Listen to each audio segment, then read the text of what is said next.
Hi friends, ದಿನದ ಎಲ್ಲ ಪ್ರಮುಖ ಸುದ್ದಿಯನ್ನು ನಿಮಗೆ ತಲುಪಿಸುವ ಮಸ್ತ್ ಮಗ ಚಾನಲ್ನ ಫುಲ್ ನ್ಯೂಸ್ಗೆ ಸ್ವಾಗತ. ನಾನು ಅಮರ್ ಪ್ರಸಾದ್. ಭಾರತ ಬಾಂಗ್ಲಾ ನಡುವೆ ಉದ್ವಿಗ್ನತೆ ಎದ್ದಿರೋ ಹೊತ್ತಲ್ಲಿ ಈ ವಿಚಾರಕ್ಕೆ ಪಾಕಿಸ್ತಾನ ಎಂಟ್ರಿ ಆಗಿದೆ. ಭಾರತಕ್ಕೆ ಬೆದರಿಕೆ ಹಾಕಿದೆ.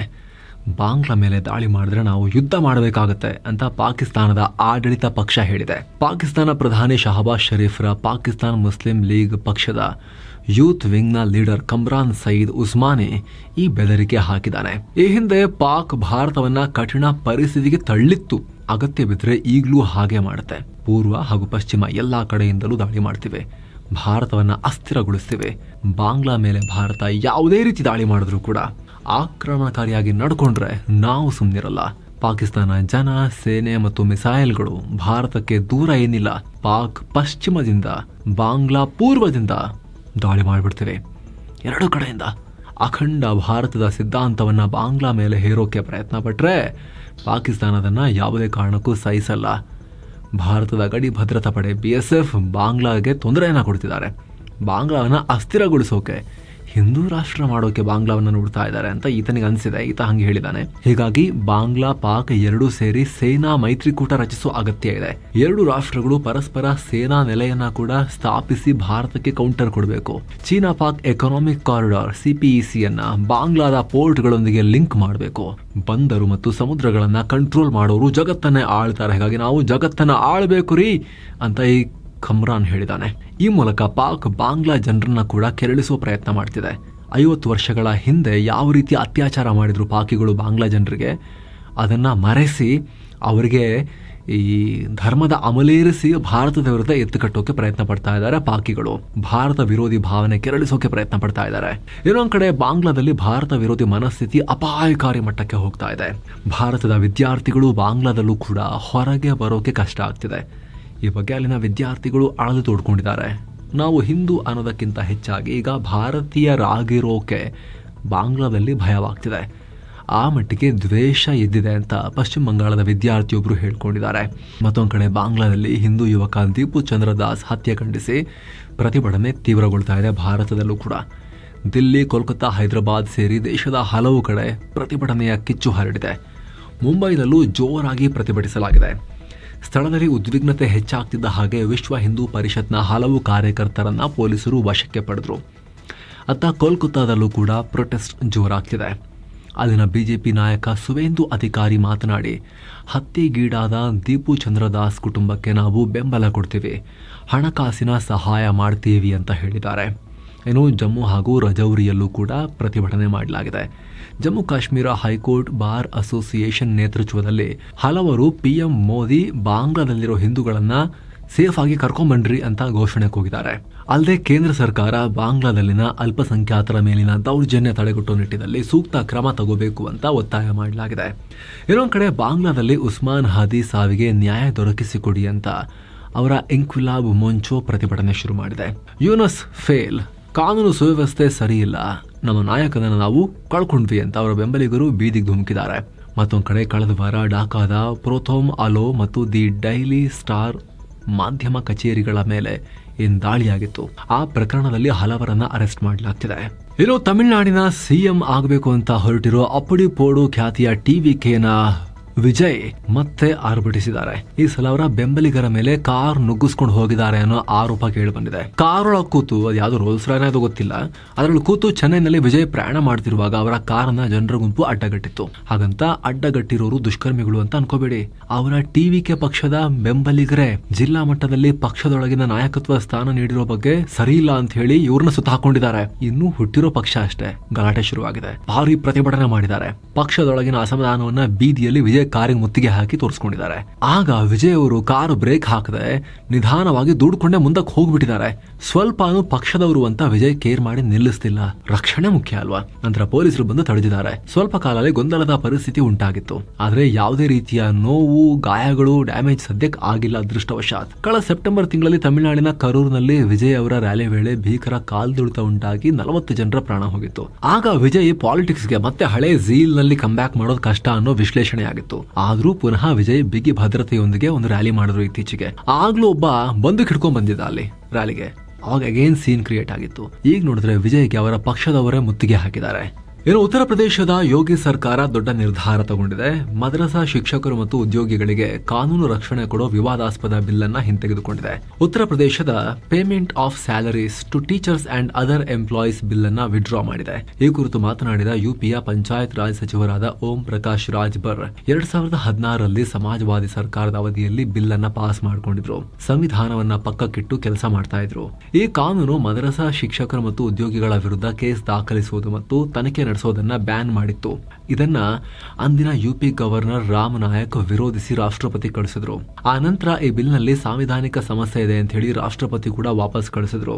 ಆಮೇಲೆ ಸಂವಿಧಾನಕ್ಕೆ ಅನುಗುಣವಾಗುವಂತೆ ಹೊಸ ಕಾನೂನು ತಯಾರಿಸಿ ಅಂತ ಕೇಂದ್ರ ಸರ್ಕಾರ ಯುಪಿಗೆ ಹೇಳಿತ್ತು. ಆದ್ರೆ ಈಗ ಯೋಗಿ ಸರ್ಕಾರ ಪರಿಶೀಲಿಸೋದೇನೋ ಅದನ್ನ ವಾಪಸ್ಸೇ ತೆಗೆದು ಬಿಸಾಕ್ಬಿಡ್ತೀವಿ ಅಂತ ವಿಡ್ರಾ ಮಾಡ್ಕೊಳ್ಳೋಕೆ ನಿರ್ಧಾರ ಮಾಡಿದೆ. ಇದಕ್ಕೆ ಒಪ್ಪಿಗೆ ಕೂಡ ಕೊಟ್ಟಾಗಿದೆ. ಏನು ಜರ್ಮನ್ ಪ್ರವಾಸದ ವೇಳೆ ವಿಪಕ್ಷ ನಾಯಕ ರಾಹುಲ್ ಗಾಂಧಿ ಹೇಳಿಕೆ ವಿವಾದ ಎಬ್ಬಿಸಿದೆ.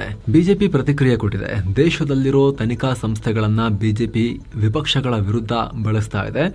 ಪ್ರಜಾಪ್ರಭುತ್ವ ವ್ಯವಸ್ಥೆ ಮೇಲೆ ದಾಳಿ ಮಾಡ್ತಾ ಇದೆ. ದೇಶದಲ್ಲಿ ಉತ್ಪಾದನಾ ವಲಯವೇ ಕುಸಿದು ಹೋಗ್ತಾ ಇದೆ ಅಂತ ರಾಹುಲ್ ಗಾಂಧಿ ವಿದೇಶದಲ್ಲಿ ನಿಂತು ಹೇಳಿದ್ರು. ಇದರ ಜೊತೆಗೆ ದೇಶದಲ್ಲಿ 2 ವಿಷನ್ಗಳ ನಡುವೆ ಯುದ್ಧ ನಡೀತಾ ಇದೆ. ಒಂದು ವಿಷನ್ ಬಿಜೆಪಿ ಮತ್ತು RSS, ಆದ್ರೆ ಇನ್ನೊಂದು ವಿಷನ್ ಮತ್ತು ದೃಷ್ಟಿಕೋನ ಅದು ನಮ್ದು. ಅದು ಒಗ್ಗಟ್ಟು ಮತ್ತು ಎಲ್ಲರನ್ನ ಒಳಗೊಂಡಿದೆ. ಅವ್ರದ್ದು ಇಲ್ಲ, ನಮ್ದು ಒಳಗೊಂಡಿದೆ. ಇವೆರಡರ ನಡುವೆ ಯುದ್ಧ ನಡೀತಾ ಇದೆ. ಭಾರತದಲ್ಲಿ ಅವರ ವಿಷನ್ ನಿಂದ ಒಬ್ರಿಗೊಬ್ರು ಹೊಡೆದಾಡ್ತಾರೆ, ಟೆನ್ಷನ್ ಕ್ರಿಯೇಟ್ ಮಾಡ್ತಾರೆ, ಎಲ್ಲ ಫೇಲ್ ಆಗ್ತಿದೆ ಅನ್ನೋ ಹೇಳಿಕೆಯನ್ನ ಕೊಟ್ಟಿದ್ರು ರಾಹುಲ್ ಗಾಂಧಿ. ಅದಕ್ಕೀಗ ಬಿಜೆಪಿಯ ರಾಷ್ಟ್ರೀಯ ಕಾರ್ಯಾಧ್ಯಕ್ಷ ವರ್ಕಿಂಗ್ ಪ್ರೆಸಿಡೆಂಟ್ ಹೊಸದಾಗಿ ನೇಮಕ ಆಗಿರೋ ನಿತಿನ್ ನಬೀನ್ ಅವರು ಪ್ರತಿಕ್ರಿಯೆ ಕೊಟ್ಟಿದ್ದಾರೆ. ರಾಹುಲ್ ಗಾಂಧಿ ಸೆಷನ್ ನಡಬೇಕಾದ್ರೂ ಕೂಡ ವಿದೇಶ ಪ್ರವಾಸ ಮಾಡುವಂತ ವ್ಯಕ್ತಿ, ಅವ್ರ ದೇಶದಲ್ಲೇ ಇರೋದಿಲ್ಲ. ಅವರು ದೇಶದ ಪ್ರಜಾಪ್ರಭುತ್ವ ಅಸ್ಥಿರ ಮಾಡೋಕೆ ಬಯಸ್ತಾರೆ ಅಂತ ಹೇಳಿ ಟೀಕೆ ಮಾಡಿದ್ದಾರೆ. ಮತ್ತೊಂದು ಕಡೆ ಕಾಂಗ್ರೆಸ್ನ ಒಳಗೂ ಕೂಡ ಹೊಸ ಲೀಡರ್ಗೆ ಕೂಗು ಜೋರಾಗಿದೆ. ಕಾಂಗ್ರೆಸ್ ಎಂಪಿ ಇಮ್ರಾನ್ ಮಸೂದ್ ಪ್ರಿಯಾಂಕಾ ಅವರನ್ನ ಪ್ರಧಾನಿ ಅಭ್ಯರ್ಥಿಯಾಗಿ ಘೋಷಿಸಬೇಕು ಅಂತ ಹೇಳಿ ಓಪನ್ ಆಗಿ ಕರೆ ಕೊಟ್ಟಿದ್ದಾರೆ. ಅಂದ್ರೆ ರಾಹುಲ್ ಗಾಂಧಿ ಬೇಡ ಅಂತ. ಅಲ್ಲದೆ ಅವ್ರನ್ನ PM ಮಾಡಿದ್ರೆ ಅವರ ಅಜ್ಜಿ ದಿವಂಗತ ಮಾಜಿ PM ಇಂದಿರಾ ಗಾಂಧಿ ತರಾನೇ ಪಾಕ್ಗೆ ಡ್ಯಾಮೇಜ್ ಮಾಡ್ತಾರೆ ಅನ್ನೋ ಹೇಳಿಕೆ ಕೊಟ್ಟಿದ್ದಾರೆ. ಇದಕ್ಕೀಗ ಬಿಜೆಪಿ ಪ್ರತಿಕ್ರಿಯೆ ಕೊಟ್ಟಿದೆ. ರಾಹುಲ್ ಗಾಂಧಿ ಕಾಂಗ್ರೆಸ್ ನಾಯಕರ ನಂಬಿಕೆಯನ್ನ ಕೂಡ ಕಳ್ಕೊಂಡ್ಬಿಟ್ಟಿದ್ದಾರೆ. ಅವರ ಲೀಡರ್ಶಿಪ್ ಅನ್ನು ಒಪ್ಕೊಳ್ಳೋಕೆ ಕಾಂಗ್ರೆಸ್ನವ್ರಿಗೂ ಆಗ್ತಾ ಇಲ್ಲ ಅಂತ ಕಾಲೆಳೆದಿದೆ ಬಿಜೆಪಿ. ಹಾಗೆ ಸ್ನೇಹಿತರೆ, ಎಲ್ಲಾ ಮೆಂಬರ್ ಓನ್ಲಿ ವಿಡಿಯೋಸ್ ಅನ್ನ ನೀವು ಕೂಡ ನೋಡಬೇಕು ಅಂದ್ರೆ ವಿಡಿಯೋ ಕೆಳಗಿರೋ ಜಾಯಿನ್ ಆಪ್ಷನ್ ಮೂಲಕ ಮಸ್ಮಗ ಪ್ರೀಮಿಯಂ ಮೆಂಬರ್ಶಿಪ್ ಕುಟುಂಬವನ್ನ ಸೇರಬಹುದು. ಏನೋ ಬೆಂಗಳೂರು ಮೂಲದ ಸರ್ಲಾ ಏವಿಯೇಷನ್ ಅಧಿಕೃತವಾಗಿ ತಮ್ಮ ಏರ್ ಟ್ಯಾಕ್ಸಿ ಅಥವಾ ಎಲೆಕ್ಟ್ರಿಕ್ ಹೆಲಿಕಾಪ್ಟರ್ ನ ಟೆಸ್ಟಿಂಗ್ ಶುರು ಮಾಡಿದೆ. ಮೇಕ್ ಇನ್ ಇಂಡಿಯಾ ಅಡಿಯಲ್ಲಿ ಎಲೆಕ್ಟ್ರಿಕ್ ಏರ್ ಟ್ಯಾಕ್ಸಿ ತಯಾರು ಮಾಡ್ತಾ ಇದೆ. eVTOL, ಇದ್ರ ಬಗ್ಗೆ ನಾವು ಈ ವಿಶೇಷ ವರದಿಯಲ್ಲಿ ಡೀಟೇಲ್ ಆಗಿ ಮಾಹಿತಿಯನ್ನ ಕೊಟ್ಟಿದ್ವಿ. ಸದ್ಯಕ್ಕೆ ಇದರ ಗ್ರೌಂಡ್ ಟೆಸ್ಟಿಂಗ್ ಬೆಂಗಳೂರಿನಲ್ಲಿ ಶುರುವಾಗಿದೆ. ಇದು ಕರೆಕ್ಟ್ ಆಗಿ ಜಾರಿಗೆ ಬಂದಾಗ 20 ನಿಮಿಷದಲ್ಲಿ ನೀವು ಎಲೆಕ್ಟ್ರಾನಿಕ್ ಸಿಟಿಯಿಂದ ಕೆಂಪೇಗೌಡ ಏರ್ಪೋರ್ಟ್ಗೆ ರೀಚ್ ಆಗಬಹುದು. ರೋಡಲ್ಲಿ 2 ಗಂಟೆ ಆಗೋದನ್ನ ಇದು ಬರೀ 20 ನಿಮಿಷಗಳಲ್ಲಿ ಮಾಡಿ ಮುಗಿಸೋದೇ ನಿಮಗೆ ತಲುಪಿಸ್ಬಿಡುತ್ತೆ ಅಂತ ಕಂಪನಿ ಹೇಳ್ತಾ ಇದೆ. ಇನ್ನು ಬೆಂಗಳೂರು ಮತ್ತು ಮಂಗಳೂರು ನಡುವೆ ಒಂದೇ ಭಾರತ್ ರೈಲು ಸೇವೆ ಶುರು ಮಾಡಿ ಅಂತ ಬೃಹತ್ ಕೈಗಾರಿಕಾ ಸಚಿವ HD ಕುಮಾರಸ್ವಾಮಿ ರೈಲ್ವೆ ಇಲಾಖೆಗೆ ಪತ್ರ ಬರೆದಿದ್ದಾರೆ. ಬೆಂಗಳೂರು ನಗರದಿಂದ ಹಾಸನ, ಮಂಗಳೂರು ಜಂಕ್ಷನ್, ಉಡುಪಿ ಮತ್ತು ಕಾರವಾರ ಮಾರ್ಗವಾಗಿ ಗೋವಾದ ಮಡಗಾಂವ್ವರೆಗೆ ಎಕ್ಸ್ಪ್ರೆಸ್ ರೈಲು ಸೇವೆಯನ್ನ ಶುರು ಮಾಡಿ ಅಂತ ರಿಕ್ವೆಸ್ಟ್ ಮಾಡ್ಕೊಂಡಿದ್ದಾರೆ. ಏನೋ ಬೆಂಗಳೂರಿನ ಕ್ರಿಕೆಟ್ ಅಭಿಮಾನಿಗಳಿಗೆ ಭಾರಿ ನಿರಾಸೆಯಾಗಿದೆ. ಚಿನ್ನಸ್ವಾಮಿ ಸ್ಟೇಡಿಯಂನಲ್ಲಿ ನಡೆಯಬೇಕಾಗಿದ್ದ ಆಂಧ್ರ ಹಾಗೂ ದಿಲ್ಲಿ ನಡುವಿನ ವಿಜಯ್ ಹಜಾರೆ ಟ್ರೋಫಿ ಮ್ಯಾಚ್ಗೆ ಬೆಂಗಳೂರು ಪೊಲೀಸರು ಅನುಮತಿ ನಿರಾಕರಿಸಿದ್ದಾರೆ. ದಿಲ್ಲಿ ತಂಡದ ಪರ ವಿರಾಟ್ ಕೊಹ್ಲಿ ಕಣಕ್ಕಿಳಿತಾ ಇರೋದ್ರಿಂದ ಅವ್ರನ್ನ ನೋಡೋಕೆ ಅಭಿಮಾನಿಗಳ ದಂಡೆ ಹರಿದು ಬರ್ಬೋದು. ಹೀಗಾಗಿ ಗೇಟ್ ಅಗಲೀಕರಣ ಮತ್ತು ಜನ ಓಡಾಡೋಕ್ಕೆ ಅನುಕೂಲ ಆಗೋ ರೀತಿ ವಾತಾವರಣ ನಿರ್ಮಾಣ ಇನ್ನೂ ಮಾಡಿಲ್ಲ ಅಂತ ಹೇಳಿ ಪೊಲೀಸರು ಪರ್ಮಿಷನ್ ಕೊಟ್ಟಿಲ್ಲ ಅಂತ ಖುದ್ದು ಬೆಂಗಳೂರು ಪೊಲೀಸ್ ಆಯುಕ್ತ ಸೀಮಾಂತ್ ಕುಮಾರ್ ಹಾಗೂ ಗ್ರೇಟರ್ ಬೆಂಗಳೂರು ಪ್ರಾಧಿಕಾರದ ಅಧಿಕಾರಿಗಳು ಗ್ರೌಂಡ್ಗೆ ಭೇಟಿ ನೀಡಿದ ಬೆನ್ನಲ್ಲೇ ಈ ನಿರ್ಧಾರವನ್ನು ಹೇಳಿದ್ದಾರೆ. ಹೀಗಾಗಿ ಈ ಪಂದ್ಯ ಕೆಂಪೇಗೌಡ ಏರ್ಪೋರ್ಟ್ ಬಳಿ ಇರೋ BCCIನ ಸೆಂಟರ್ ಆಫ್ ಎಕ್ಸಲೆನ್ಸ್ ಗ್ರೌಂಡ್ 1 ನಲ್ಲಿ ನಡೆಯುತ್ತೆ. ಜೊತೆಗೆ ಈ ಪಂದ್ಯ ವೀಕ್ಷಣೆಗೆ ಪ್ರೇಕ್ಷಕರಿಗೆ ಅನುಮತಿಯನ್ನ ಕೂಡ ಕೊಟ್ಟಿಲ್ಲ. ಭೈರತಿ ಬಸವರಾಜ್ಗೆ ಕೋರ್ಟ್ ಶಾಕ್ ಕೊಟ್ಟಿದೆ. ರೌಡಿ ಶೀಟರ್ ಬಿಕ್ಲು ಶಿವು ಕೊಲೆ ಪ್ರಕರಣ ಸಂಬಂಧ ನಿರೀಕ್ಷಣಾ ಜಾಮೀನು ಅರ್ಜಿಯನ್ನ ಕೋರ್ಟ್ ರಿಜೆಕ್ಟ್ ಮಾಡಿದೆ. ಹೀಗಾಗಿ ಬಿಜೆಪಿ ಶಾಸಕ ನಾಪತ್ತೆಯಾಗಿರೋ ಭೈರತಿ ಬಸವರಾಜ್ ಯಾವಾಗ ಬೇಕಾದ್ರೂ ಅರೆಸ್ಟ್ ಆಗಬಹುದು ಅನ್ನೋ ವಾತಾವರಣ ಇದೆ. ಏನೋ ಬೆಂಗಳೂರಲ್ಲಿ ನಡೀತಾ ಇರೋ ಮೆಟ್ರೋ ಕಾಮಗಾರಿಗಳ ಬಗ್ಗೆ DCM DK ಶಿವಕುಮಾರ್ ಮಹತ್ವದ ಮಾಹಿತಿಯನ್ನ ಕೊಟ್ಟಿದ್ದಾರೆ. ಮೆಟ್ರೋ ಸ್ಟೇಷನ್ಗಳ ಬಳಿ ಹೆಚ್ಚಿನ ಜಮೀನು ಸ್ವಾಧೀನಪಡಿಸಿಕೊಂಡು ವಾಣಿಜ್ಯ ಚಟುವಟಿಕೆಗಳಿಗೆ ಅವಕಾಶ ಕಲ್ಪಿಸಿ ಅಂತ ಸೂಚನೆ ಕೊಡಲಾಗಿದೆ. ವಾಹನ ನಿಲುಗಡೆಗೆ ಅವಕಾಶ ಕಲ್ಪಿಸಬೇಕಾಗಿದೆ. 2027 ಡಿಸೆಂಬರ್ ವರೆಗೆ ಬೆಂಗಳೂರಲ್ಲಿ 175 ಕಿಲೋಮೀಟರ್ ಉದ್ದದ ಮೆಟ್ರೋ ಮಾರ್ಗ ಕಾರ್ಯಾರಂಭ ಆಗುತ್ತೆ. ಸದ್ಯ 96 ಕಿಲೋಮೀಟರ್ ಉದ್ದದ ಮೆಟ್ರೋ ಮಾರ್ಗ ಕೆಲಸ ಮಾಡ್ತಾ ಇದೆ. ಕಾಂಗ್ರೆಸ್ ಸರ್ಕಾರ ಅಧಿಕಾರಕ್ಕೆ ಬಂದ ನಂತರ ಯೆಲ್ಲೋ ಲೈನ್ ಮಾಡಲಾಗಿದೆ. 24 ಕಿಲೋಮೀಟರ್ ಸಂಚಾರ ಶುರುವಾಗಿದೆ. ಇದರಿಂದ ಈ ರೂಟ್ನಲ್ಲಿ 30% ದಟ್ಟಣೆ ಕಮ್ಮಿಯಾಗಿದೆ. ಮುಂದಿನ ತಿಂಗಳು ಮೆಟ್ರೋ 3ನೇ ಹಂತದ ಯೋಜನೆಯಲ್ಲಿ ಎಲಿವೇಟೆಡ್ ಕಾರಿಡಾರ್ ಸೇರಿ ಸುಮಾರು 100 ಕಿಲೋಮೀಟರ್ ಉದ್ದದ ಮೆಟ್ರೋ ಕಾಮಗಾರಿಗೆ ಟೆಂಡರ್ ಕರಿತೀವಿ ಅಂತ ಡಿಕೆ ಹೇಳಿದ್ದಾರೆ. ಏನೋ ಮುಂಬರೋ 17ನೇ ಇಂಟರ್ನ್ಯಾಷನಲ್ ಫಿಲ್ಮ್ ಫೆಸ್ಟಿವಲ್ ಬಗ್ಗೆ ಸಿಎಂ ಸಿದ್ದರಾಮಯ್ಯ ಮಹತ್ವದ ಮಾಹಿತಿಯನ್ನು ಕೊಟ್ಟಿದ್ದಾರೆ. ಜನವರಿ 29ರಿಂದ ಫೆಬ್ರವರಿ 6ರವರೆಗೆ ಈ ಈವೆಂಟ್ ನಡೆಯುತ್ತೆ. ಈ ಕಾರ್ಯಕ್ರಮದ ರಾಯಭಾರಿಯಾಗಿ ನಟ ಪ್ರಕಾಶ್ ರಾಜ್ ಅವರನ್ನ ಆಯ್ಕೆ ಮಾಡಲಾಗಿದೆ. ವಿಧಾನಸೌಧದ ಗ್ರ್ಯಾಂಡ್ ಸ್ಟೆಪ್ಸ್ ಮೇಲೆ ಇದನ್ನು ನಾನೇ ಉದ್ಘಾಟನೆ ಮಾಡ್ತೀನಿ ಅಂತ ಸಿಎಂ ಹೇಳಿದ್ದಾರೆ. ಏನು ರಾಷ್ಟ್ರವ್ಯಾಪಿ ದೊಡ್ಡ ಸ್ಟ್ರೈಕ್ ನಡೆಸೋಕೆ ಕೇಂದ್ರ ಕಾರ್ಮಿಕ ಸಂಘಟನೆಗಳು ಒಟ್ಟಾಗಿವೆ.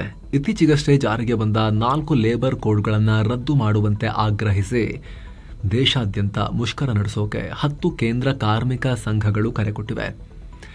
ಹಾಗೆ ಈ ಲೇಬರ್ ಕೋಡ್ಗಳ ಹೊಸ ನಿಯಮಗಳನ್ನು ಫ್ರೇಮ್ ಮಾಡೋಕೆ ಸರ್ಕಾರ ಏನಾದರೂ ಹೆಜ್ಜೆ ಇಟ್ಟರೆ ಮುಷ್ಕರ ಒಂದು ದಿನಕ್ಕೆ ಮಾತ್ರ ಸೀಮಿತ ಆಗಿರಲ್ಲ, ಹಲವು ದಿನಗಳ ಕಾಲ ಮುಷ್ಕರ ಮಾಡಬೇಕಾಗತ್ತೆ ಅಂತ ಕೇಂದ್ರ ಸರ್ಕಾರಕ್ಕೆ warning ಕೊಟ್ಟಿವೆ. INTUC, AITUC, HMS, CITU, AIUTUC, TUCC, SEWA, AICCTU, LPF ಮತ್ತು UTUC ಟ್ರೇಡ್ ಯೂನಿಯನ್ಗಳು ಒಟ್ಟಾಗಿ ಮೀಟಿಂಗ್ ನಡೆಸಿ ನಿರ್ಧಾರಕ್ಕೆ ಬಂದಿವೆ. ಮೋದಿ ಸರ್ಕಾರಕ್ಕೆ ಸ್ಟ್ರಾಂಗ್ ಮೆಸೇಜ್ ಕೊಡಬೇಕು ನಾವು ಅಂತ ಪ್ಲಾನ್ ಮಾಡ್ಕೊಂಡಿದ್ದೀವಿ ಅಂತ ಹೇಳಿದ್ದಾರೆ. ಜನವರಿ 9ಕ್ಕೆ ಫುಲ್ ಫೈನಲ್ ಪ್ಲಾನನ್ನು ಹೇಳ್ತೀವಿ ಅಂತ ಹೇಳಿದ್ದಾರೆ. ವಿಪಕ್ಷಗಳು ಮತ್ತು ಬೇರೆ ಬೇರೆ ಸೆಕ್ಷನ್ನ ಜನರು, ಯುವಕರು, ವಿದ್ಯಾರ್ಥಿಗಳು ಈ ಮುಷ್ಕರಕ್ಕೆ ಸಾಥ್ ಕೊಡಬೇಕು ಅಂತಲೂ ಹೇಳಿದ್ದಾರೆ. ಕೆಲಸ ಮಾಡೋರ ಮೂಲಭೂತ ಹಕ್ಕುಗಳನ್ನು ರಕ್ಷಣೆ ಮಾಡಬೇಕು ಅಂತ ಈ ಸಂಘಟನೆಗಳು ಹೇಳಿವೆ. ಅತ ಸಂಯುಕ್ತ ಕಿಸಾನ್ ಮೋರ್ಚಾ SKM ಈ ಮುಷ್ಕರಕ್ಕೆ ಬೇಷರತ್ ಬೆಂಬಲ ಕೊಡೋದಾಗಿ ಘೋಷಣೆ ಮಾಡಿವೆ. ಅಂದಹಾಗೆ ಇತ್ತೀಚೆಗಷ್ಟೇ code on wages 2019, industrial relations code 2020, code on social security 2020 ಮತ್ತು occupational safety, health and working conditions code 2020 pass ಮಾಡಿ ಜಾರಿಗೆ ತರಲಾಗಿತ್ತು. ಆದರೆ ಕಾರ್ಮಿಕ ಸಂಘಗಳು ಇವುಗಳನ್ನು ವಿರೋಧಿಸುತ್ತಿವೆ. ಇದರಲ್ಲಿನ ಫಿಕ್ಸೆಡ್ ಟರ್ಮ್ ಎಂಪ್ಲಾಯ್ಮೆಂಟ್ ರೂಲ್ ಬಗ್ಗೆ ಟ್ರೇಡ್ ಯೂನಿಯನ್ಗಳು ಕಳವಳ ವ್ಯಕ್ತಪಡಿಸುತ್ತಿವೆ. ಇದರಿಂದ ಪರ್ಮನೆಂಟ್ ಜಾಬ್ ಕಮ್ಮಿ ಆಗುತ್ತೆ, ಸೋಷಿಯಲ್ ಸೆಕ್ಯೂರಿಟಿ ಇರೋದಿಲ್ಲ, ಹಿಂದುಳಿದ ಸಮುದಾಯಕ್ಕೆ ನೀಡಲಾಗಿರೋ ಮೀಸಲಾತಿಯನ್ನು ಇದು ಬೈಪಾಸ್ ಮಾಡುತ್ತೆ ಅಂತ ಹೇಳ್ತಿದ್ದಾರೆ. ಅದಕ್ಕಾಗಿ ಕೋಡ್ಗಳನ್ನು ವಾಪಸ್ ಪಡೆಯುವಂತೆ ಆಗ್ರಹಿಸಿ ಮುಷ್ಕರಕ್ಕೆ ಕರೆ ಕೊಟ್ಟಿದ್ದಾರೆ. ಇನ್ನು ಉತ್ತರ ಪ್ರದೇಶದ ಮೊಹಮ್ಮದ್ ಅಖ್ಲಾಕ್ ಗುಂಪು ಹತ್ಯೆ ಕೇಸ್ನಲ್ಲಿ ದೊಡ್ಡ ಬೆಳವಣಿಗೆಯಾಗಿದೆ. ಆರೋಪಿಗಳ ವಿರುದ್ಧದ ಎಲ್ಲ ಕೇಸನ್ನು ವಾಪಸ್ ಪಡೆಯೋಕೆ ಹೊರಟಿದ್ದ UP ಸರ್ಕಾರದ ಮನವಿಯನ್ನು ಕೋರ್ಟ್ ರಿಜೆಕ್ಟ್ ಮಾಡಿದೆ. ಡೈಲಿ ಬೇಸಿಸಲ್ಲಿ ವಿಚಾರಣೆ ಆಗಬೇಕು, ಫಾಸ್ಟಾಗಿ ಆಗಬೇಕು ಅಂತ ಕೋರ್ಟ್ ಹೇಳಿದೆ. 2015ರಲ್ಲಿ GB ನಗರ, ಗೌತಮ್ ಬುದ್ಧ ನಗರದ ದಾದ್ರಿ ಪ್ರದೇಶದಲ್ಲಿ ಗೋಮಾಂಸ ಸಂಗ್ರಹ ಮಾಡಿದ ಆರೋಪದಲ್ಲಿ ಗುಂಪುಗೂಡಿ ಮೊಹಮ್ಮದ್ ಅಖ್ಲಾಕ್ನನ್ನು ಹೊಡೆದು ಹಾಕಿದ್ರು. ಆತ ಆ ಹೊಡೆದಾಟದಲ್ಲಿ ಪ್ರಾಣವನ್ನೇ ಕಳ್ಕೊಂಡಿದ್ರು.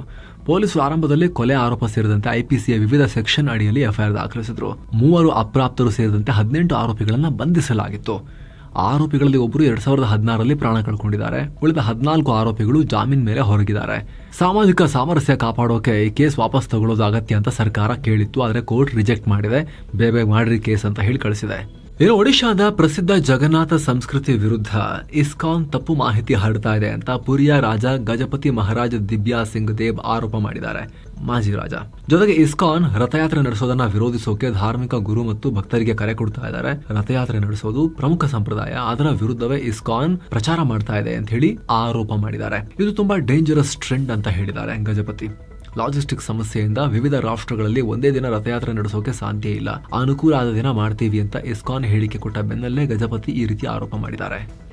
ಇನ್ನು PM ನರೇಂದ್ರ ಮೋದಿ ಅವರ ಸ್ಪೆಷಲ್ ರಾಯಭಾರಿಯಾಗಿ ವಿದೇಶಾಂಗ ಸಚಿವ S ಜೈಶಂಕರ್ ಶ್ರೀಲಂಕಾಗೆ ಭೇಟಿ ಕೊಟ್ಟಿದ್ದಾರೆ. ಈ ವೇಳೆ ದಿತ್ವಾ ಚಂಡಮಾರುತದಿಂದ ಕಂಗೆಟ್ಟಿರೋ ಲಂಕಾಗೆ ದೊಡ್ಡ ರಿಕವರಿ ಪ್ಯಾಕೇಜ್ ಘೋಷಿಸಿದ್ದಾರೆ. ಶ್ರೀಲಂಕಾ ಪುನರ್ ನಿರ್ಮಾಣ ಮಾಡೋಕೆ $450 ಮಿಲಿಯನ್, ಅಂದರೆ ಸುಮಾರು 4,000 ಕೋಟಿ ರೂಪಾಯಿಗೂ ಅಧಿಕ ಮೌಲ್ಯದ ಪ್ಯಾಕೇಜ್ ಅನ್ನ ಘೋಷಿಸಲಾಗಿದೆ. ಹಾಗೆ PM ನರೇಂದ್ರ ಮೋದಿ ಅವರು ನೀಡಿದ ಪರ್ಸನಲ್ ಮೆಸೇಜ್ ಅನ್ನ ಶ್ರೀಲಂಕಾ ಅಧ್ಯಕ್ಷ ಅನುರಾ ಕುಮಾರ ದಿಸ್ಸನಾಯಕೆ ಅವರಿಗೆ ತಲುಪಿಸೋಕೆ ನಾನು ಬಂದಿದ್ದೀನಿ ಅಂತ ಜೈಶಂಕರ್ ಹೇಳಿದ್ದಾರೆ. ಶ್ರೀಲಂಕಾ ವಿದೇಶಾಂಗ ಸಚಿವ ವಿಜಿತಾ ಹೆರಾತ್ ರನ್ನ ಕೂಡ ಮೀಟ್ ಮಾಡಿ ಮಾತುಕತೆ ನಡೆಸಿದ ನಂತರ ಜೈಶಂಕರ್ ಈ ಘೋಷಣೆ ಮಾಡಿದ್ದಾರೆ. ಏನೋ ಫ್ರಾನ್ಸ್ನ aerospace and defence company saffron electronics ಮತ್ತು ಡಿಫೆನ್ಸ್ ಭಾರತದ ಸರ್ಕಾರಿ ಮಾಲೀಕತ್ವದ ಇಂಡಿಯಾ ಆಪ್ಟೆಲ್ ಲಿಮಿಟೆಡ್ ಕಂಪನಿಯೊಂದಿಗೆ ಒಪ್ಪಂದ ಮಾಡಿಕೊಂಡಿದೆ. ಫ್ರಾನ್ಸ್ನ 2 ಅಡ್ವಾನ್ಸ್ಡ್ ಮಿಲಿಟರಿ ಸಿಸ್ಟಮ್ಗಳನ್ನು ಭಾರತಕ್ಕೆ ಟ್ರಾನ್ಸ್ಫರ್ ಮಾಡೋ ಗುರಿಯೊಂದಿಗೆ ಒಪ್ಪಂದ ಮಾಡಿಕೊಳ್ಳಲಾಗಿದೆ. ಈ 2 ಸಿಸ್ಟಮ್ಸ್ ಯಾವ್ಯಾವು ಅಂದ್ರೆ, ಒಂದು artillery guns, air defence systems, missiles ಮತ್ತು ರೆಡಾರ್ಗಳಲ್ಲಿ ಬಳಸೋ ಸಿಗ್ಮಾ 30N ನ್ಯಾವಿಗೇಷನ್ ಸಿಸ್ಟಮ್. ಇನ್ನೊಂದು ಆರ್ಟಿಲರಿ ಗನ್ ಮತ್ತು ಆಂಟಿ ಡ್ರೋನ್ ಸಿಸ್ಟಮ್ಗಳಿಗಾಗಿ ಡಿಸೈನ್ ಮಾಡಿರೋ CM3MR ಡೈರೆಕ್ಟ್ ಫೈರಿಂಗ್ ಸೈಟ್ ಸಿಸ್ಟಮ್ಗಳು. ಈ 2 ಸಿಸ್ಟಮ್ಗಳನ್ನ ಇನ್ನು ಮುಂದೆ ಭಾರತದ ಕಂಪನಿ ಇಂಡಿಯಾ ಆಪ್ಟೆಲ್ ಲಿಮಿಟೆಡ್ ಸ್ಥಳೀಯವಾಗಿ ನಿರ್ಮಾಣ ಮಾಡುತ್ತೆ, ಭಾರತದಲ್ಲೇ ಪ್ರೊಡ್ಯೂಸ್ ಮಾಡಿ, ಅಸೆಂಬಲ್ ಮಾಡಿ ಮತ್ತು ಮೇಂಟೈನ್ ಮಾಡುತ್ತೆ ಅಂತ ರಕ್ಷಣಾ ಇಲಾಖೆ ಮಾಹಿತಿ ಕೊಟ್ಟಿದೆ. ಇತ್ತೀಚೆಗಷ್ಟೇ Bharat electronics limited BEL company Safran ಜೊತೆ ಜಾಯಿಂಟ್ ವೆಂಚರ್ ಕೋಆಪರೇಷನ್ ಅಗ್ರಿಮೆಂಟ್ ಮಾಡಿಕೊಂಡಿತ್ತು. Smart precision guided air to ground weapon highly agile modular munition extended range hammer ಅದನ್ನು ಜಂಟಿಯಾಗಿ ಉತ್ಪಾದಿಸೋಕೆ ಒಪ್ಪಂದ ಆಗಿತ್ತು. ಅದರ ಬೆನ್ನಲ್ಲೇ ಈ ಬೆಳವಣಿಗೆಯಾಗಿದೆ. ಏನು, ರಷ್ಯಾ ಯುಕ್ರೇನ್ ಮೇಲೆ ಭೀಕರ ದಾಳಿ ನಡೆಸಿದೆ. ರಾತ್ರೋರಾತ್ರಿ ಯುಕ್ರೇನ್ನ ಎನರ್ಜಿ ಇನ್ಫ್ರಾಗಳನ್ನು ಟಾರ್ಗೆಟ್ ಮಾಡಿ 600ಕ್ಕೂ ಅಧಿಕ ಡ್ರೋನ್ಗಳು, 30ಕ್ಕೂ ಅಧಿಕ ಮಿಸೈಲ್ಗಳ ಮಳೆಯನ್ನು ಸುರಿಸಿದೆ. ಇದರಲ್ಲಿ ಪುಟ್ಟ ಮಗು ಸೇರಿ 3 ಮೃತಪಟ್ಟಿದ್ದಾರೆ. ಯುಕ್ರೇನ್ನ ಜಿಟೋಮಿರ್ ಪ್ರದೇಶದಲ್ಲಿ ಈ ದಾಳಿಯಾಗಿದೆ. ಈ ದಾಳಿಗೆ ಯುಕ್ರೇನ್ನ ಪಶ್ಚಿಮ ಭಾಗದಲ್ಲಿರೋ ಎನರ್ಜಿ ಫೆಸಿಲಿಟಿಗಳಿಗೆ ದೊಡ್ಡ ಡ್ಯಾಮೇಜ್ ಆಗಿದೆ ಅಂತ ಯುಕ್ರೇನ್ ತಿಳಿಸಿದೆ. ರಷ್ಯಾದ ಉದ್ದೇಶ ಏನು ಅಂತ ಈ ದಾಳಿ ಕ್ಲಿಯರ್ ಸಿಗ್ನಲ್ ಕೊಡುತ್ತೆ. ಯುಕ್ರೇನ್ ಯುದ್ಧ ನಿಲ್ಲಿಸೋಕೆ ಮಾತುಕತೆ ನಡೀತಿರುವಾಗಲೇ ರಷ್ಯಾ ಇಂಥ ದಾಳಿ ಮಾಡಿದೆ ಅಂತ ಯುಕ್ರೇನ್ ಅಧಿಕಾರಿ ಕಿಡಿಕಾರಿದ್ದಾರೆ. ಅತ್ತ ರಷ್ಯಾದ ರಕ್ಷಣಾ ಇಲಾಖೆ ಕೂಡ ದಾಳಿ ಮಾಡಿರೋದಾಗಿ ಕನ್ಫರ್ಮ್ ಮಾಡಿದೆ. ಏನು, ಹಣಕಾಸು, ಆರ್ಥಿಕತೆ ಮತ್ತು ಷೇರು ಮಾರುಕಟ್ಟೆಗೆ ಸಂಬಂಧಪಟ್ಟಂತ ಅಪ್ಡೇಟ್ಸ್ ಕೂಡ ನೋಡ್ಬೇಕಲ್ವಾ. ಅದರಲ್ಲಿ ಮೊದಲಿಗೆ ನಾವೀಗ ಮಾರ್ಕೆಟ್ ನೋಡಿದ್ರೆ ವಾರದ ಮೊದಲ ದಿನ ಲಾಭ ಮಾಡಿಕೊಂಡಿದ್ದ ಷೇರುಪೇಟೆ 2ನೇ ದಿನ ಫ್ಲಾಟ್ ಆಗಿದೆ.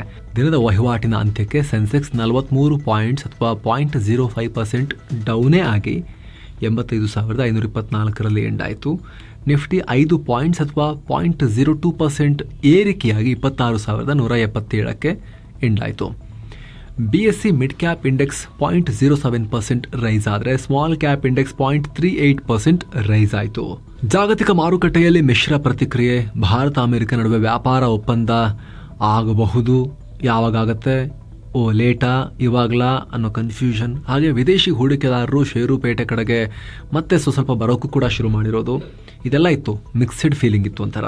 ಮತ್ತೊಂದು ಕಡೆ ಹೂಡಿಕೆದಾರರು ಕೆಲವರು ಕಳೆದ 2 ದಿನ ಮಾಡಿಕೊಂಡಿದ್ದ ಲಾಭದ ಪೈಕಿ ಒಂದಷ್ಟನ್ನು ಸೇಲ್ ಮಾಡಿದ್ರು. ಹೀಗಾಗಿ ಮಾರುಕಟ್ಟೆನಲ್ಲಿ ಅಂಥ ದೊಡ್ಡ ಏರಿಕೆ ಅಥವಾ ಪತನ ಆಗದೆ ಫ್ಲ್ಯಾಟ್ ಆಯಿತು. ಇನ್ನು ITC, UltraTech cement, Larsen and Toubro, Tata steel, HDFC bank ಷೇರುಗಳು ಗ್ರೀನ್ನಲ್ಲಿದ್ವು. ಅತ್ತ Infosys, Bharti Airtel, Adani ports and special economic zone, Eternal ಮತ್ತು ಸನ್ ಫಾರ್ಮಾಸ್ಯೂಟಿಕಲ್ಸ್ ಇಂಡಸ್ಟ್ರೀಸ್ ರೆಡ್ನಲ್ಲಿದ್ವು. ಇನ್ನು ಡಾಲರ್ ಮುಂದೆ ರೂಪಾಯಿ ಮೌಲ್ಯ 3 ಪೈಸೆ ಏರಿಕೆಯಾಗಿ ₹89.65 ಆಗಿದೆ. ಇನ್ನು 2026ರ ಆಪಲ್ ಕಂಪನಿಯ ಪಾಲಿಗೆ ಈ ನೆಕ್ಸ್ಟ್ ಇಯರ್ ಏನಿದೆ ಅತ್ಯಂತ ಬ್ಯುಸಿ ಇಯರ್ ಆಗಿರುತ್ತೆ. ವರ್ಷ 2026ಕ್ಕೆ ಆಪಲ್ ಹುಟ್ಟಿ 50 ವರ್ಷ ಆಯಿತು. ಇದರ ನೆನಪಿಗಾಗಿ 20ಕ್ಕೂ ಅಧಿಕ ಹೊಸ ಪ್ರಾಡಕ್ಟ್ಗಳನ್ನು ಲಾಂಚ್ ಮಾಡೋಕ್ಕೆ ಕಂಪನಿ ತಯಾರಿ ನಡೆಸಿದೆ. iPhone 17e, iPhone 18 Pro, iPhone 18 Pro Max, ಹಾಗೆ iPhone Fold, ಏನು iFold ಅಂತ ಹೆಸರಿಡ್ತಾರ ನೋಡೋಣ, ಇವೆಲ್ಲ. ಹಾಗೆ Mac and laptop devices, iPad, tablets, wearables, accessories, smart home devices ಮತ್ತು ಟಿಮ್ ಕುಕ್ ಅವರ ಟಾಪ್ ಪ್ರಯಾರಿಟಿ ಆಗಿರೋ ಆಪಲ್ ಗ್ಲಾಸಸ್ AR/VR ಅವುಗಳೆಲ್ಲವನ್ನ ಲಾಂಚ್ ಮಾಡೋ ಪ್ಲಾನ್ ಇದೆ ಅಂತ ಆಪಲ್ದು ಹೇಳ್ತಾ ಇದ್ದಾರೆ. ಇನ್ನು ಟಾಟಾ ಮೋಟಾರ್ಸ್ ತನ್ನ ಎಲೆಕ್ಟ್ರಿಕ್ ವಾಹನಗಳ ಬಿಸ್ನೆಸ್ ಮತ್ತಷ್ಟು ಹೆಚ್ಚಿಸೋಕೆ ಮುಂದಾಗಿದೆ. 2030ರ ಒಳಗಡೆ 5 ಹೊಸ ಎಲೆಕ್ಟ್ರಿಕ್ ಕಾರ್ಗಳನ್ನು ಲಾಂಚ್ ಮಾಡಿ ದೇಶಾದ್ಯಂತ 10 ಲಕ್ಷ ಚಾರ್ಜಿಂಗ್ ಪಾಯಿಂಟ್ಸ್ ಅನ್ನ ನಿರ್ಮಾಣ ಮಾಡ್ತೀವಿ ಅಂತ ಹೇಳಿದೆ. ಹಾಗೆ ಹೊಸ ಪ್ರಾಡಕ್ಟ್, ಟೆಕ್ ಮತ್ತು ಚಾರ್ಜಿಂಗ್ ಇನ್ಫ್ರಾಗೆ ಬೆಂಬಲ ಕೊಡೋಕೆ ತನ್ನ EV ಬಿಸ್ನೆಸ್ ಮೇಲೆ ಸುಮಾರು 16,000ದಿಂದ 18,000 ಕೋಟಿ, ಆಲ್ಮೋಸ್ಟ್ $2 ಬಿಲಿಯನ್ ಇನ್ವೆಸ್ಟ್ ಮಾಡೋ ಪ್ಲಾನ್ ಹಾಕೊಂಡಿದ್ದೀವಿ ಅಂತ ಹೇಳಿದ್ದಾರೆ. ಟಾಟಾ ಮೋಟಾರ್ಸ್ನ subsidiary Tata passenger electrical mobility TPEM ಇದನ್ನು ಅನೌನ್ಸ್ ಮಾಡಿದೆ. ಏನೋ ನಿರಂತರ 5ನೇ ದಿನ ಕೂಡ ಕೋಲ್ ಇಂಡಿಯಾ ಲಿಮಿಟೆಡ್ ಕಂಪನಿಯ ಷೇರುಗಳು ಜಿಗಿದಿವೆ. ಇಂಟ್ರಾಡೇ ಟ್ರೇಡಿಂಗ್ ವೇಳೆ ಷೇರುಗಳ ಪ್ರೈಸ್ 3.5% ರೈಸ್ ಆಯಿತು. ಕೋಲ್ ಇಂಡಿಯಾ ಮಾಲೀಕತ್ವದ ಭಾರತ್ ಕೋಕಿಂಗ್ ಕೋಲ್ ಲಿಮಿಟೆಡ್ BCCL ಕಂಪನಿ ಮುಂದಿನ 2 ವಾರಗಳ ಒಳಗಡೆ 1,300 ಕೋಟಿ ರೂಪಾಯಿ ಮೌಲ್ಯದ IPO ಲಾಂಚ್ ಮಾಡೋ ಸಾಧ್ಯತೆ ಇದೆ. ಹಾಗೆ ಈ IPO ಆಫರ್ ಫಾರ್ ಸೇಲ್ ಆಗಿರುತ್ತೆ. BCCLನ 10% ಈಕ್ವಿಟಿಯನ್ನು ಹೂಡಿಕೆದಾರರಿಗೆ ಮಾರಾಟ ಮಾಡೋಕೆ ತರ್ತಾ ಇದ್ದಾರೆ ಓಪನ್ ಮಾರ್ಕೆಟ್ಗೆ. ಇದರಿಂದ ಕೋಲ್ ಇಂಡಿಯಾ ಷೇರು ಪ್ರೈಸ್ ಜಂಪ್ ಆಗ್ತಿದೆ, ಕಂಪನಿಗೆ ದುಡ್ಡು ಬರುತ್ತೆ ಅಂತ ಹೇಳಿ. ಯಾಕಂದ್ರೆ ಓನರ್ ಗವರ್ಮೆಂಟೇ ಅಲ್ವಾ. ಹಾಗಾಗಿ ಮಾರ್ಕೆಟ್ ಅಂತ್ಯಕ್ಕೆ ಕೋಲ್ ಇಂಡಿಯಾ ಷೇರಿನ ಬೆಲೆಯಲ್ಲಿ 3.73% ರೈಸ್ ಆಗಿ 400.6 ರೂಪಾಯಿ ಆಗಿದೆ. ಇನ್ನು ಅದಾನಿ ಗ್ರೂಪ್ನ ಅಂಬುಜಾ ಸಿಮೆಂಟ್ ಜೊತೆ ACC ಮತ್ತು ಓರಿಯೆಂಟ್ ಸಿಮೆಂಟ್ ಮರ್ಜ್ ಆಗೋಕೆ ಅವುಗಳ ಬೋರ್ಡ್ ಅಪ್ರೂವಲ್ ಸಿಕ್ಕಿದೆ. ಈ ಮೂಲಕ ಅದಾನಿ ಗ್ರೂಪ್ ಅಡಿಯಲ್ಲಿ ಒಂದು ಸಂಯೋಜಿತ ಸಿಮೆಂಟ್ ಪ್ಲಾಟ್ಫಾರ್ಮ್ ರಚನೆಯಾಗುತ್ತೆ. ಈ ವಿಲೀನದಿಂದ ಶೇರ್ ಹೋಲ್ಡರ್ಸ್ಗೆ ಕೆಲ ಬದಲಾವಣೆಗಳಾಗ್ತವೆ. ಹಿಂದೆ ACCನಲ್ಲಿ 100 ಷೇರು ಹೊಂದಿರೋರಿಗೆ ಮರ್ಜ್ ಆದ ಬಳಿಕ ಅಂಬುಜಾ ಸಿಮೆಂಟ್ನ 328 ಷೇರುಗಳು ಸಿಗಲಿವೆ. ACC ಷೇರುಗಳು ಕ್ಯಾನ್ಸಲ್ ಆಗಲಿವೆ. ಅದೇ ಓರಿಯೆಂಟ್ ಸಿಮೆಂಟ್ನಲ್ಲಿ 100 ಷೇರುಗಳನ್ನು ಹೊಂದಿರೋರಿಗೆ ಅಲ್ಲಿನ ಶೇರ್ಸ್ ಕ್ಯಾನ್ಸಲ್ ಆಗಿ ಅಂಬುಜಾ ಸಿಮೆಂಟ್ನಲ್ಲಿ 33 ಷೇರುಗಳು ಸಿಗಲಿವೆ. 2 ಕಂಪನಿಗಳು ಲಿಸ್ಟೆಡ್ ಕಂಪನಿಗಳಾಗಿರುತ್ತೆ. ಅಂಬುಜಾ ಸಿಮೆಂಟ್ ಮಾತ್ರ ಉಳ್ಕೊಳ್ಳುತ್ತೆ. ಇನ್ನು ಓಯೋದ ಪ್ಯಾರೆಂಟ್ ಕಂಪನಿ ಪ್ರಿಸಮ್ ತನ್ನ IPO ರಿಲೀಸ್ ಮಾಡೋಕೆ ಶೇರ್ ಹೋಲ್ಡರ್ಸ್ ಮೀಟಿಂಗ್ನಲ್ಲಿ ಅಪ್ರೂವಲ್ ಪಡ್ಕೊಂಡಿದೆ. 6,650 ಕೋಟಿ ರೂಪಾಯಿ ರೈಸ್ ಮಾಡೋಕೆ ಪ್ರಿಸಮ್ ಕಂಪನಿ ಪ್ರಸ್ತಾವನೆ ಇಟ್ಟಿತ್ತು. ಅದಕ್ಕೀಗ ಕಂಪನಿ ಶೇರ್ ಹೋಲ್ಡರ್ಸ್ಗಳು ಕೂಡ ಒಪ್ಪಿಗೆ ಕೊಟ್ಟಿದ್ದಾರೆ. ಯಾವಾಗ ಅನ್ನೋದು ಇನ್ನಷ್ಟೇ ಸ್ಪಷ್ಟ ಆಗಬೇಕು. ಇನ್ನು ಚಿನ್ನ ಮತ್ತು ಬೆಳ್ಳಿ ಬೆಲೆ ವಿಚಾರಕ್ಕೆ ಬಂದರೆ 24 ಕ್ಯಾರೆಟ್ನ 10 ಗ್ರಾಂ ಚಿನ್ನದ ಬೆಲೆಯಲ್ಲಿ 2,313 ರೂಪಾಯಿ ಹೆಚ್ಚಾಗಿ 1,36,283 ರೂಪಾಯಿ ಆಗಿದೆ. 22 ಕ್ಯಾರೆಟ್ನ 10 ಗ್ರಾಂ ಚಿನ್ನದ ಬೆಲೆಯಲ್ಲಿ 2,123 ರೂಪಾಯಿ ಏರಿಕೆಯಾಗಿ 1,24,840 ರೂಪಾಯಿ ಆಗಿದೆ. 1 kg ಬೆಳ್ಳಿ ರೇಟು 3,450 ರೂಪಾಯಿ ಹೆಚ್ಚಾಗಿ 2,11,000 ಆಗಿದೆ. ಸೊ ಫ್ರೆಂಡ್ಸ್, ಇದಾಗಿತ್ತು ಇವತ್ತಿನ ಫುಲ್ ನ್ಯೂಸ್. ನಾವು ಕೊಯ್ದಿಲ್ಲ, ಎಳೆದಿಲ್ಲ, ಕಿರ್ಚಾಡಿಲ್ಲ, ಬರೀ ಸುದ್ದಿ ಥರ ತಲುಪಿಸೋ ಪ್ರಯತ್ನ ಮಾಡಿದ್ದೀವಿ. ನಿಮಗಿದು ಇಷ್ಟ ಆಗ್ತಾ ಇದೆಯಾ ಸ್ನೇಹಿತರೆ?